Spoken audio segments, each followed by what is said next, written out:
हमें वही third Prince दिखा जाता है जो कि हमारी हीरोइन के घर आया था। वो कहता है अच्छा तो ये जगह है जहाँ पे रियोन रहता है, और वो था मैरियस लार्ज गोल, और वो आज के लिए उनका गेस्ट था। तो वो कहता है ये जगह तो कितनी ज़्यादा स्टनिंग है ना। तो ल्यूक कहता है हाँ हाँ कितनी ज़्यादा खूबसूरत है, लेकिन तुम तो बहुत ज़्यादा हैंडसम हो। और ल्यूक शैटल उसको भी हमारी हीरोइन ने इनवाइट किया था। तो तभी वो लोग अंदर दाखिल होते हैं, तो तब सबके सब पोज बना कर बैठे थे। हमारी हीरोइन नीचे बैठी हुई थी, उसके मुंह में गुलाब था। जैक दीवार के साथ पोज मार खड़ा था। हमारी एस्टर वो बिल्कुल दरमियान में थी, और रियोन वो तो वैसे क्यूट लग रहा था, तो वो थी रोक्सबर्ग डची। तो थर्ड प्रिंस कहता है थैंक यू सो मच, मुझे वेलकम करने के लिए थैंक यू सो मच, मुझे तो बहुत ज्यादा अच्छा लगा। तो ल्यूक कहता है हाँ हाँ मुझे बड़ा अच्छा लगा। तो हमारी उन कहती है देखा, आपको पता चला ना हम लोग कितने ज्यादा सिंसियर हैं, इसलिए ये प्राइवेट ओकेशन है तो हम इसके मुताबिक प्ले करेंगे, ठीक है। तो वो कहती है कम ऑन, और तब वो शर्माते हुए सोचती है प्रिंस तो कितना ज्यादा हैंडसम है, हालांकि ये विलन है लेकिन फिर भी देखो सही कितना ज्यादा हैंडसम है। लेकिन ये इनफॉर्मल इवेंट है, फिर भी इसने कितनी कैजुअल ड्रेस की है, और इसकी शर्ट तो कितनी ज्यादा टाइट है, लेकिन इसको अपनी शर्ट के लिए बुरा नहीं लग रहा। और उसकी शर्ट के बटन तो बहुत ही ज्यादा थके हुए थे, और बटन नंबर 1 और बटन नंबर 2 वो कहते हैं डैम इट, हमें मास्टर के लिए ये करना ही होगा। तो हमारी सोचती है इसके बटन्स मैं इनको कभी नहीं भूलूंगी कि तुम लोग अपने मास्टर को प्रोटेक्ट करने की कोशिश कर रहे हो। तो तब हमारी बहन कहती है रियोन, तो वो कहता है जी जी सिस्टर। तो वो कहती है ठीक है इसको डिस्ट्रीब्यूट करो। तो तब वो उनको गाइड बुक देता है, वो कहता है प्लीज इसे पकड़िए। तो वो कहता है क्या, आई गेस ये गाइड बुक है, लेकिन ये किस लिए। वो कहती है जी जी बिल्कुल ये आप दोनों के लिए है, रियोन और मैंने दोनों ने मिलकर इसको बनाया है। तो तब उसको खोल कर देखते हैं, तो वो कहती है इसके कंटेंट को मैंने ऑर्गेनाइज किया है, और रियोन ने इसकी पिक्चर ड्रा की है, और उसकी ड्राइंग तो बहुत ज्यादा फनी थी, मेरी ड्राइंग से भी ज्यादा फनी। तो तब उसमें बहुत ज्यादा चीजें लिखी हुई थी। तो वो कहती है मेरा भाई ड्राइंग में बहुत ज्यादा अच्छा है ना। तो तब रियोन ब्लश करते हुए कहता है नहीं नहीं इतना भी अच्छा नहीं हूं मैं। लेकिन तब थर्ड प्रिंस उसके तो हाथ कांप रहे थे, क्योंकि उसे हंसी कंट्रोल करना बड़ा मुश्किल हो रहा था। वो कहता है हाँ हाँ ये तो कितना क्यूट है, और वो उसके शर्ट के बटन वो कहते हैं नहीं अब मैं इसको और नहीं झेल सकता। तो दूसरा बटन कहता है जूनियर प्लीज खुद पे ग्रिप रखो। तो तभी वो प्रिंस हंसी जा रहा था। तो तब ल्यूक और हमारी उसकी तरफ देखते हैं, तो थर्ड प्रिंस कहता है मुझे माफ कर देना लेकिन मुझसे हंसी कंट्रोल ही नहीं हो रही। तो उसके शर्ट के बटन वो कहते हैं जूनियर प्लीज मैं खुद पे कंट्रोल नहीं रख पा रहा। तो दूसरा बटन कहता है सीनियर मैं इससे ज्यादा बर्दाश्त नहीं कर सकता, मुझे लगता है मेरी यही आखिर है। तो वो कहता है लेकिन फिर भी तुम्हें हमारी मास्टर को प्रोटेक्ट करना होगा, आखिर उसकी शर्ट पर हम लगे हुए हैं, लेकिन तुम ऐसे कैसे हो सकते हो। तो तब ऊपर वाला बटन कहता है क्या ये ठीक होगा अगर मैं शर्ट को थोड़ा रिलैक्स कर दूं। तो वो कहता है लेकिन सीनियर आप ऐसा नहीं कर सकते। तो तब वो स्माइल करता है, कहता है मैं अपने मास्टर की सोशल डिग्निटी को तुम पर छोड़ता हूँ, और मैं एक बटन होकर बहुत ज्यादा खुश था। तो वो कहता है नहीं, और तभी उसका बटन उछलकर वहां से निकलता है, और तब वो हमारी हीरोइन की तरफ जाने लगता है, लेकिन हमारी हीरोइन उसको डॉज कर लेती है, और तब वो ऊपर छत की तरफ टकराता है और हमारे ल्यू को लगने लगता है, लेकिन जैक और एस्टर दोनों उसको डॉज कर लेते हैं, और तब वो उछलता हुआ और जाके दूर गिर जाता है, और वहां पर वो फूलों के दरमियान गिरा हुआ था, और वो बटन वो तो जैसे अपनी आखिरी सांसें ले रहा था, बिल्कुल पुरसुकून। तो तब थर्ड प्रिंस कहता है क्या मेरा बटन टूट गया। तो वहां पर खामोशी खामोशी थी, कोई भी नहीं बोल रहा था। तो तब हमारी हीरोइन और ल्यूक एक दूसरे की जब देखते हैं, तो वो कहते हैं ठीक है, और जल्दी से भागते हैं वहां से। वो कहते हैं जिसको उसका बटन मिला वो उसको रख लेगा, और उन्होंने तो चार्ज कर दिया था। तो ल्यूक कहता है आपको थोड़ा फेस रखना चाहिए मिस रोजलेट, आप लड़की हैं, आपको ऐसे नहीं भागना चाहिए, आप मेहमानों के साथ ऐसे सलूक नहीं कर सकती। वो कहती है तो फिर क्या, तुम भी मेहमान हो, तुम्हें भी थोड़ा ग्रेसफुल रहना चाहिए, बस दफा हो जाओ यहाँ से, मुझे नहीं पता कि तुम्हें उसको पिक करना है, मैं उसको पिक करूंगी। तो तभी वहां पर जैक और एस्टर आते हैं, वो कहते हैं बस करो रुक जाओ, और उन्होंने ल्यूक को पकड़ लिया था। वो कहते हैं हाँ हाँ बिल्कुल तुम रुक जाओ। तो ल्यूक कहता है क्या आपको मुझ पे थोड़ा सा भी यकीन नहीं है मिस रोजलेट, मैं ल्यूक शैटन हूँ, क्या आपको मैं याद नहीं हूँ, आपका नंबर 1 बिजनेस पार्टनर, और मैं वही हूँ जिसकी वजह से आपने प्रॉमिस किया था कि हम लोग पार्टी करेंगे, लेकिन आप मुझे भूल गई हैं। तो तब वो पैंतरा बदलते हुए कहता है अगर आपने मुझे वो बटन ना दिया तो मैं रोक्सबर्ग टेरिटरी का सारे फ्रॉड को सबके सामने ले आऊंगा।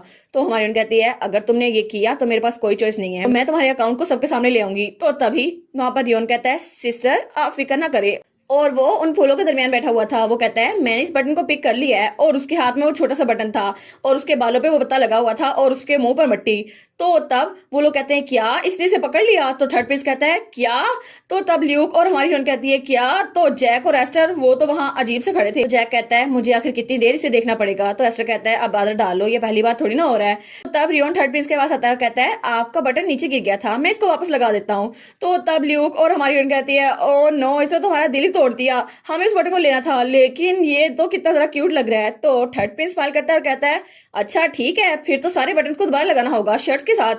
तो तब उसके सिक्स पैक्स नजर आ रहे थे। तो हमारी हीरोइन कहती है क्या, और उसकी आंखें तो बाहर आ गई थी।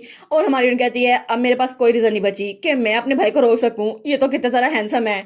और उसके बाद वो उसको बाकी चीजें दिखाने के लिए ले गई थी, लेकिन उसके दिमाग में सिर्फ उसके सिक्स पैक ही थे। वो कहती है उसके बाद हमने बहुत सारे काम किए, बहुत सारे रूम्स को विजिट किया और टेनिस भी खेली और बिल बोर्ड भी, लेकिन उसके दिमाग में सिर्फ एक ही चीज थी। वो सोचती है मेरे दिमाग में तो दोबारा उसके अलावा कोई चीज ही नहीं आई। और उसके बाद टाइम बहुत जल्दी गुजर गया। तो ल्यूक कहता है वाओ, आज तो बहुत ज्यादा मजा आया, स्पेशली बिलियर्ड्स में। तो थर्ड प्रिंस कहता है हाँ हाँ, आज का दिन तो बड़ा मजा आया। थर्ड प्रिंस कहता है हाँ, बिल बोर्ड खेलने में तो बड़ा मजा आया, लेकिन शायद रीडर्स को ये सीन दिखाया नहीं गया मिस रोजलेट की वजह से। तो रियोन कहता है हाँ हाँ हाँ। तो हमारी सोचती है जो भी है मैंने तो बहुत ज्यादा एंजॉय किया। तो हमारी कहती है अगर सारा घूमना फिरना हो गया हो तो क्या हम लोग खाना खाने के लिए चले। तो वो सोचती है असल काम तो अब शुरू होता है। वो कहती है लिली वो चीज यहाँ पर ले आओ जो हम रेस्टोरेंट से लेकर आए थे। तो थर्ड प्रिंस कहता है वो चीज क्या। तो लिली कहती है जी यस मिस्ट्रेस। तो हमारी कहती है क्या तुम क्यूरियस हो रहे हो, ये ऐसी चीज है जिसको तुम एक दिन खाने के बाद भूल ही नहीं सकते। तो वो कहता है क्या, कौन सी चीज। तो तब हमें दूसरी तरफ सीन दिखा जाता है रॉयल गेस्ट रूम का, जहां पर विल ब्राउन इन्वेस्टिगेशन करने के लिए आया था। वो कहता है क्या क्या ये बाइबल पढ़ी हुई है, लेकिन उसमें तो बहुत ज्यादा चीजें थी। वो कहता है लार्ज कोल एम्पायर में बाइबल तो बहुत ज्यादा रिलीजियस मानी जाती है, लेकिन तब उसको पढ़ता है और कहता है एक मिनट, कुछ तो डिफरेंस है इसमें। वो कहता है क्या इसमें 7 चैप्टर हैं, लेकिन हमारे किंगडम में जो बाइबल है उसमें तो 6 चैप्टर्स है, और एंड वाला चैप्टर है चैप्टर ऑफ अपोकलिप्स। तो तब उसने ये सारी की सारी खबर ड्यूक को दे दी थी, हमारी हीरोइन के डैड को। तो वो कहता है एम्पायर के ऑफिशियल बाइबल में सिर्फ 6 चैप्टर्स हैं, उसके अलावा कुछ नहीं। तो विल कहता है इसका मतलब है। तो वो कहता है हाँ बिल्कुल, वो चैप्टर कभी एग्जिस्ट नहीं होना चाहिए था। और वो सोचता है वो तो बहुत ज्यादा हेरेटिक है, शायद वो इस किंगडम में सिर्फ इसलिए आया है क्योंकि वो यहाँ पर कुछ नया लाना चाहता है, कोई कल्ट या कोई और चीज। तो वो कहता है ये तो बिल्कुल ऑब्वियस है। और दूसरी तरफ थर्ड प्रिंस तो बहुत ज्यादा हंस के खाना खा रहा था। तो वो कहता है इसलिए वो चाहता है कि अपने किंगडम के कल्ट को यहाँ पर फैला सके, लेकिन इसकी वजह से यहाँ पर बहुत ज्यादा नुकसान हो जाएगा।